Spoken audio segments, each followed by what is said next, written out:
Sebelum sholat zuhur tuh udah mulai panas kan. Rencana setelah sholat itu kita pengen betul-betul satu komando lagi gitu. Tapi pas kita mau sholat udah rusuh duluan, udah chaos duluan, gas air mata pun udah dilemparin duluan kayak gitu. Semua pihak pun boleh meluapkan kekecewaannya saat demonstrasi kan. Entah itu lempar botol, lempar batu. Yang dikesalkan itu memang ya respon pemerintah sih yang sebenarnya tidak welcome dengan kawan-kawan mahasiswa seperti itu. Kita sok bangun jalan tol gitu kan, bangun jembatan yang paling panjang. Terus bayar pajak tapi tuh masih duitnya ada kemana? utang.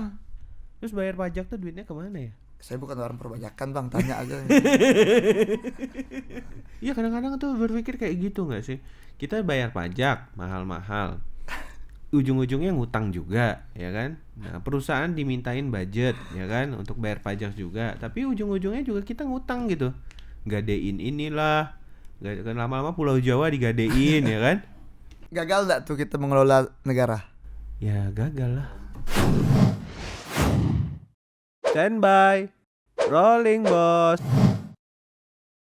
Bro Ansori, makasih bro udah datang. Sama-sama bang. Mahasiswa, kenalkan dirinya bro.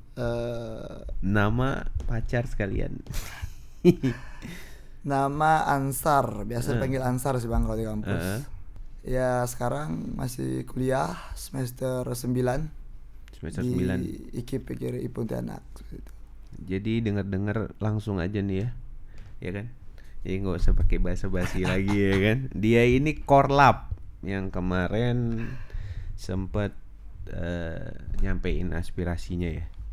Kemana bro? DPR? DPRD dan kemarin juga ke gubernur gitu bang. Gubernur. Udah berapa kali bro demo? Berapa ya? Udah nggak kehitung. Kalau saya sebut nanti takut salah juga gitu bang. Tapi saya baru sih di dunia kemahasiswaan dan organisasi kampus itu baru gitu. Jadi ikut organisasi apa aja bro Ansori? Kalau sekarang sih fokusnya sih di forum koordinasi BEM Kalbar sih. Sebagai apa sekarang? Sebagai ketua sih. Alhamdulillah diamanahkan sebagai ketua seperti itu. Kenapa bro kemarin sempet ribut gitu? Ya gimana bang ya? Sebenarnya kalau kondisi demo tuh seperti apa sih di lapangan bro? Sebenarnya kita udah memperkirakan ini bakal chaos. Tapi chaosnya itu enggak sampai seperti yang kemarin gitu kan. Kemarin tuh ribut banget, parah ya bro? Enggak parah-parah juga sih bang, enggak sesuai perkiraan Lu lah. ngelempar botol gak? Enggak. Kita di belakang. Oh di belakang, gak ngelempar batu. Terus? Jadi kalau kita tuh memperkirakan ini dah chaos betul gitu kan. Kemungkinan kalau kita settingnya sesuai dengan perkiraan kita. Jadi kan kemarin itu dijadwalkan kita sampai maghrib.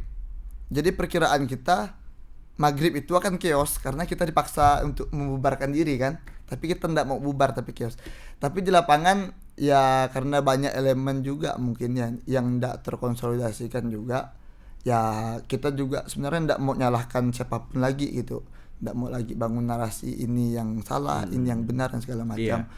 Ya mungkin itu lebih jadi pembelajaran kita sih bang. Gitu. Ya chaos itu sangat mungkin terjadi di lapangan. Ya pastilah. Dan ya semua pihak pun boleh meluapkan kekecewaannya saat demonstrasi kan.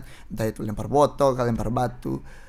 Yang dikesalkan itu memang ya respon pemerintah sih yang sebenarnya tidak welcome dengan kawan-kawan mahasiswa seperti itu.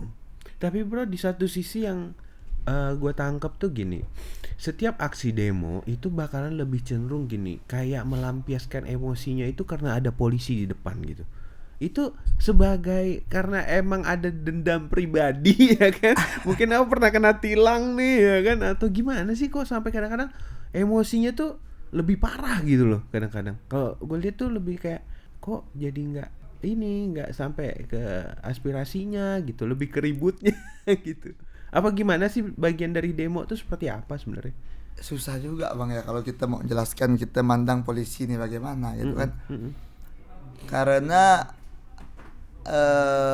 pengalamannya udah banyak tuh kawan-kawan yang menganggap bahwa polisi ini memang represif terhadap mahasiswa yang hari ini demo kayak gitu. Represif tuh seperti apa sih sebenarnya? Ya kita lagi konsol diintai gitu kan, dipoto gitu kan. Oh ngerasa risih. Ngerasa risih aja sih gitu. Ngapa sih harus modelnya seperti itu gitu. Padahal ya kita setiap setting aksi nggak pernah pengen chaos. Terutama di Kalbar lah. Mungkin selama saya aksi pertama kali gas air mata dilempar kayak gitu. Jadi awal chaos kemarin tuh gimana sih bro? Jadi ini jam berapa mulainya tuh? Mulainya berawal tuh. Coba cerita bro, seru banget nih kayaknya. Awalnya itu sebelum sholat zuhur saya. Sebelum sholat zuhur udah mulai panas kan. Udah mulai panas. Rencana setelah sholat itu kita pengen betul-betul satu komando lagi gitu. Tapi pas kita mau sholat, saya juga mau sholat di belakang itu kan, udah rusuh duluan, udah chaos duluan, gas air mata pun udah dilemparin duluan kayak gitu.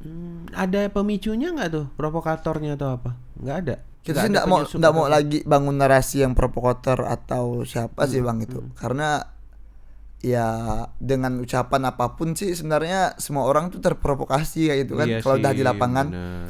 Cuma yang kita sayangkan itu memang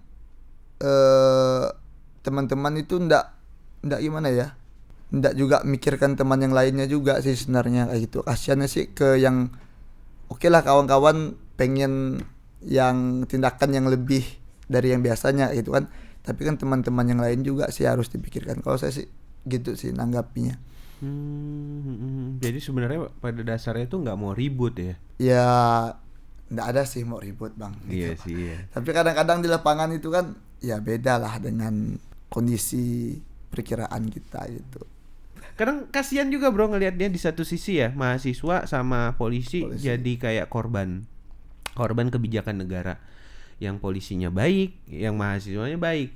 Yang si polisinya tujuan yang ngamanin, yang mahasiswa sebenarnya mau nyampein aspirasi, ya nggak sih? Kadang-kadang kan berpikirnya kayak gitu ya.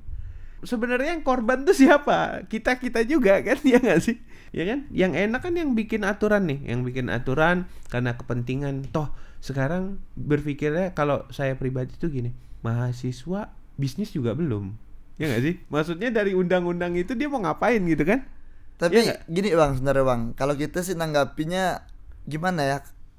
Kalau untuk polisi sih fair-fair aja. Kalau teman-teman di aparat kepolisian itu melakukan pengamanan gitu. Yang kita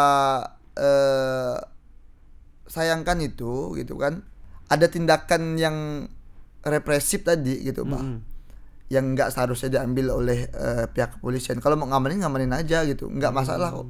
Kita nggak pernah marah gitu. Oh, maksudnya itu jangan yang tadi bro bilang ya, moto-moto jadi risih gitu ya. Ya, ikut-ikutan. kita pertama risih juga sih dengan hal-hal yang kayak gitu.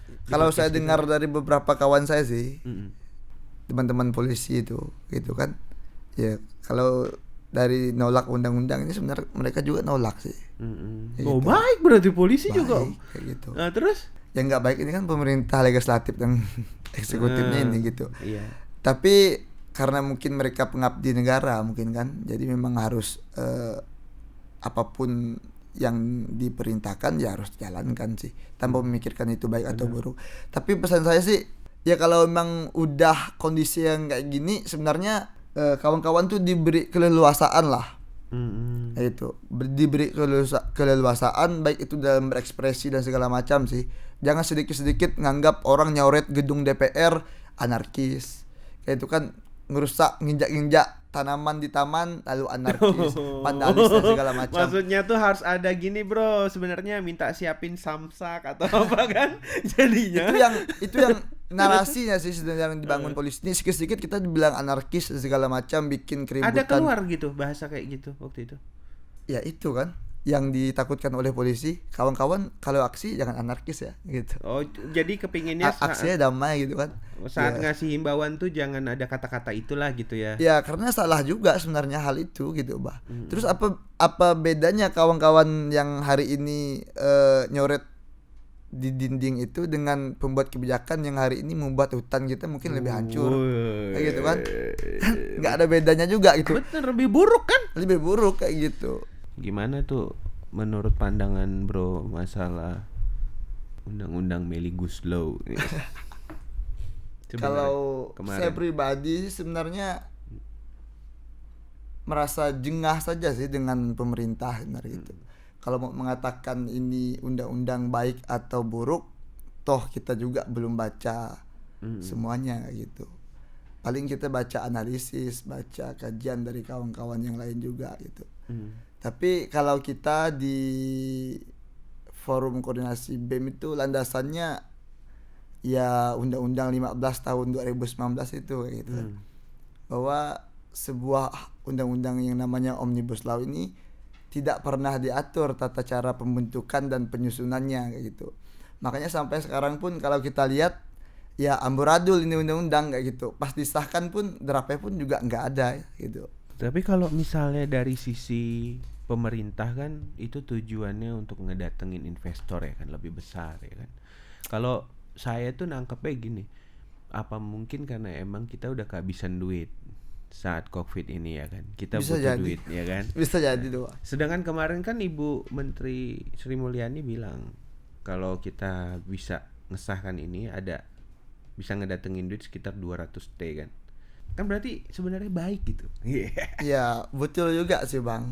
Karena enggak juga semuanya buruk gitu kan. Iya. Tapi saya lebih heran juga kemarin baca di beberapa media online itu menyebutkan ada 34 perusahaan yang akan memikir 2 kali gitu kan untuk berinvestasi di Indonesia karena undang-undang Ciptaker ini kayak gitu.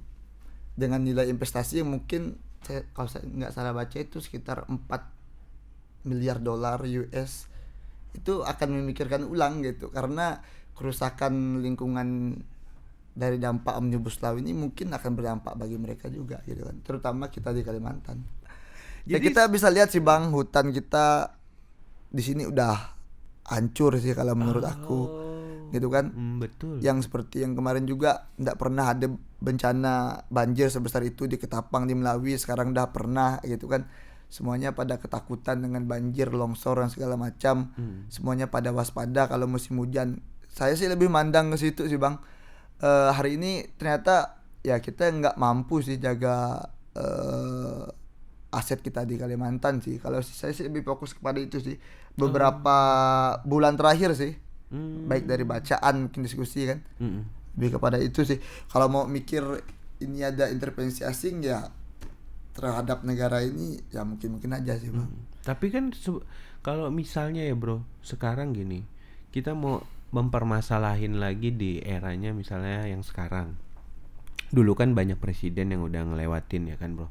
Nah terus sekarang kita berpikiran bahwa di rezim inilah misalnya yang dibilang paling rusak misalnya ya, misalnya gitu kan, paling chaos gitu, nggak ada lagi aspirasi mahasiswa yang bisa diterima ya kan, misalnya ya kan. Pasti pemerintahan itu kan mahasiswa membanding-bandingkan ya kan bro. Tapi dampak yang sekarang terjadi itu apakah karena sebelum-sebelumnya sebenarnya apakah memang disebabkan oleh yang sekarang berkuasa ataukah memang yang sebelum-sebelumnya gitu? Kalau kita mandang sih lebih kepada yang sekarang memperparah sih Bang. Memperparah ya. Karena ya mungkin dari segi ekonomi mungkin dari dulu zaman SBY pun kita juga nggak baik-baik benar kan. Tapi ya seharusnya di setiap pergantian kepemimpinan itu kan harus ada peningkatan lah gitu kan. Tapi ternyata yang dirasakan masyarakat itu memang ya mungkin karena udah ada gadget kan. Jadi nggak kerasa gitu Pak. Beban ekonominya, keresahannya mungkin karena udah banyak hiburan. Kalau dulu kan terbatas kan, jadi betul-betul ngerasa gitu. Bahkan bensin naik 500 aja dulu ribut kayak gitu. Yang demo juga itu gitu. Sekarang kan kita gitu. Jadi sebenarnya pemikiran mahasiswa nih mewakili Bro Ansor ini lebih ke kayak ini negara udah parah banget gitu. Jadi kalaupun ada pengaruh-pengaruh asing tuh bohong lah gitu ya. Isu-isu doang lah paling, karena emang lebih parahnya orang-orang kita gitu. Maksudnya gitu. Iya enggak sih? Ya kayak sih gitu sih Bang. Tapi itu yang punya sawit-sawit banyak itu pejabat semua tuh, ya kan? Betul juga. Iya kan? Pejabat yang sebelum era sekarang ngejabat kalau dipikir-pikir, orang sawitnya udah 25 tahun. Iya kan? Kadang-kadang kita berpikir enggak sih bro sampai sejauh itu gitu? Ya kalau saya sih lebih kepada ke daerah kita aja sih Bang gitu. Lebih ke daerah kita ya. Lebih ke daerah kita, tempat kita tinggal, tempat kita nyari makan, tempat orang tua saya noreh gitu kan, nyari ikan dan segala macam. Kenapa kok kita nih nggak mampu ternyata gitu sebagai bangsa mempertahankan sesuatu yang mungkin hari ini manfaat bagi orang lain tuh jauh dibandingkan hanya sekedar untuk buka lahan sawit, untuk buka tambang batu bara mungkin kan, tambang boksit, tambang uranium mungkin yang sedang digarap di Kapuasulu. Melawi itu dan Kapuasulu kayak gitu. Itu kan sebenarnya kan ya lebih dari itu kan sebenarnya gitu. Tapi kok kenapa pemerintah mikir kok dangkal gitu wah terhadap itu gitu. Padahal kita nih ya sehari-harinya juga gimana ya, nggak butuh hal-hal yang mereka prediksi akan membuat bangsa ini maju kan, nggak gitu. Kita hanya butuhnya ya ini ada Makan. tempat untuk nyari makan, ada tempat untuk kita nyari air bersih dan segala macam, sebenarnya itu udah cukup gitu bah. Tapi kok kenapa hal itu yang menjadi fokus mereka untuk dihancurkan lah, kalau dari saya dari sisi lingkungannya ya kayak gitu yang ada di Kalimantan lah. Karena ya kalau abang baca itu, saya pernah baca laporan WWF kalau nggak salah saya, WWF itu tentang lingkungan di Kalimantan Barat dan Kalimantan khususnya. Status paru-paru dunia di Kalimantan ini udah nggak berlaku lagi di tahun 2020. Apalagi ditambah undang-undang Cipta Kerja, berarti kan kita memperparah sih sebenarnya, yang udah rusak diperusak lagi ya gitu. Bro, apa mungkin sih karena sekarang dewan-dewan kita tuh mau jadi dewan berkuasa tuh karena uang, bukan karena pingin nolong rakyat? Kepikir nggak sih kayak gitu? Susah juga sih bang. Kan? Gimana bro? Sifat hanif manusia itu kan pasti ada kan. Apa tuh Sifat baik, sifat baik. Oh Hanif, berat. Sifat baik itu kan pasti ada gitu. Iya. Tapi tidak juga orientasi uang sih saya rasa kawan-kawan DPR terutama di Kalimantan Barat sih. Pasti ada lah rasa terpanggil untuk memperbaiki daerah, membuat daerah maju segala macam. Tapi lebih kepada sistem partainya sih sebenarnya. Oh, wah kalau Gitu. partai itu Karena gimana tuh? ya apa sih kekuatan kawan-kawan misalnya DPD Golkar, DPD Demokrat yang ada di Kalimantan ini, atau DPD PDIP, kalau udah ini kata ketua umum dia Oh, sana ya iya, itu gitu Pak. bener ya. Itu yang membuat Berarti kita makin mengkerucut nih bro obrolannya. Jadi sebenarnya ketua-tua partai itu yang harus kita pertanyakan, bener gak bro? Iya kan? betul juga sih Bang. Ya sekarang mengerucut. Jadi kita akhirnya tahu siapa yang bikin bangsa ini jadi bangsa neolit, ya kan? Yang terjadi kan kayak gitu Bang. Iya, bener sih. Susah juga sih itu. Jadi Sebenarnya suasananya kita sekarang itu kan ya hampir-hampir mirip sih dengan zaman Orde dulu kan 98 itu. Cuma yang saya sampaikan dengan kawan-kawan itu cuma kita tuh lebih rileks dengan kemajuan teknologi dan segala macam sih. Kalau dari sisi kemanusiaan ya masih banyak kok petani yang dikriminalisasi, tanahnya yang digusur, bahkan diambil paksa dan dibunuh dan segala macam. Aspirasi juga ternyata sampai hari ini masih dibungkam kok, kawan-kawan mahasiswa masih banyak yang ditangkap, diculik sebelum aksi, di stop sebelum aksi, dibubarkan pas aksi kayak gitu. Dari segi lingkungan ternyata kita makin parah juga gitu kan. Dari segi pangan apalagi tidak ada ketahanan sama sekali. ya nggak ada, memang nggak ada. Apalagi dari segi ekonomi gitu kan, kita resesi betul. Tapi kan lebih kepada hari ini mungkin kita memandangnya, saya tuh pernah baca satu artikel di salah satu negara di Afrika itu dengan tingkat kemiskinan yang tinggi, orang itu masih bisa bermewah-mewahan, bergaya-gaya, Ngutang.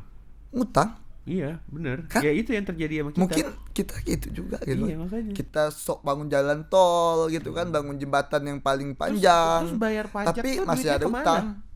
Terus bayar pajak tuh duitnya kemana ya? Saya bukan orang perbajakan Bang, tanya aja. Iya kadang-kadang tuh berpikir kayak gitu nggak sih?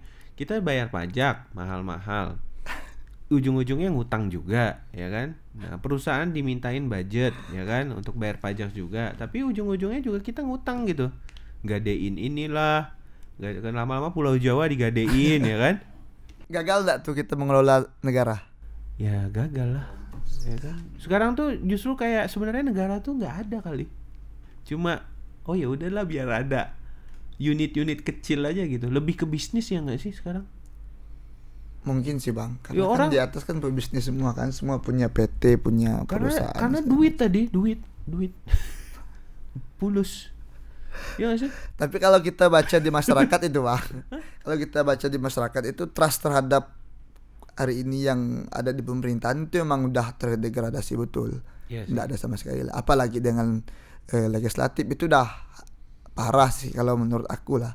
Kayak ngomong apapun tuh udah basi lah gitu bah, nggak percaya lagi kita nih gitu bah.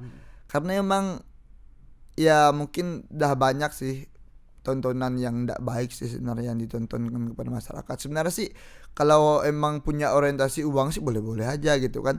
Tapi ya pandai-pandai lah gitu kan. Gak usah kebanyakan, sedikit-sedikit kayak gantian kayak dengan yang lain atau gimana. Ya kalau kita bicara tentang sebuah pengelolaan negara memang nggak bisa jauh dari korupsi kan. Iya sih. Udah bro, sekarang sebagai penutup harapannya bro, nih sebenarnya kepada mahasiswa, kepada instansi pemerintah yang bisa dibilang sangat dekat sama masyarakat umum, ya kan, dan pemerintah itu sendiri, dan mungkin siapa tahu didengar sama gubernur atau presiden. Kali aja podcast kita terkenal. Kalau untuk kawan-kawan mahasiswa sih sebenarnya ya saya berpesan cukup pada porsi kawan-kawan hari ini sebagai agent of control sih, sebagai mahasiswa gitu, dan kawan-kawan agent of change juga kan. Jadi kan ya berusaha lah untuk tetap pada porsi itu gitu, baik dari segi kritiknya, baik dari segi argumentasi dan segala macam. Kalau untuk pemerintah, saya mungkin lebih kepada pemerintah daerah sih. Ya yang di sana pemerintahan di sana tuh nggak mikirin kita di sini sebenarnya gitu. Ya mungkin harapannya ya kepada gubernur kita yang sekarang lah kan. Ya jagalah masyarakat Kalimantan Barat yang hari ini punya ketergantungan yang sangat tinggi terhadap hutan, terhadap sungai, terhadap gunung, bukit dan segala macam gitu kan. Karena saya kemarin baru balik dari Bengkayang, Dusun Molo namanya. Itu 2 jam saja dari Bengkayang, enggak jauh gitu. Tapi listrik belum masuk di sana gitu. Tapi di sana energinya pakai mikrohidro kan. Jadi di sana listrik udah aman, udah terjangkau, ramah lingkungan, murah lagi. Jadi pesan saya sih mungkin lebih kepada hari ini kita mempertahankan sisa-sisa hutan kita, jangan sampai lagi lah digarap dengan sawit, tambang dan segala macam itulah. Yang bentuk-bentuknya tidak hari ini memberikan keuntungan yang signifikan kepada rakyat. Dan saya juga pesan mungkin ya kalau ada wacana tenaga nuklir ya nggak usah lah Pak Gubernur. Gitu, karena itu juga gimana bagian dari merusak ekosistem juga yang ada di lingkungan kita gitu. Oh, berarti hanya cuma itu aja ya. Mudah-mudahan podcast kita bermanfaat untuk teman-teman. Jangan lupa subscribe, like, and share. Thank you bro. Sama-sama Pak.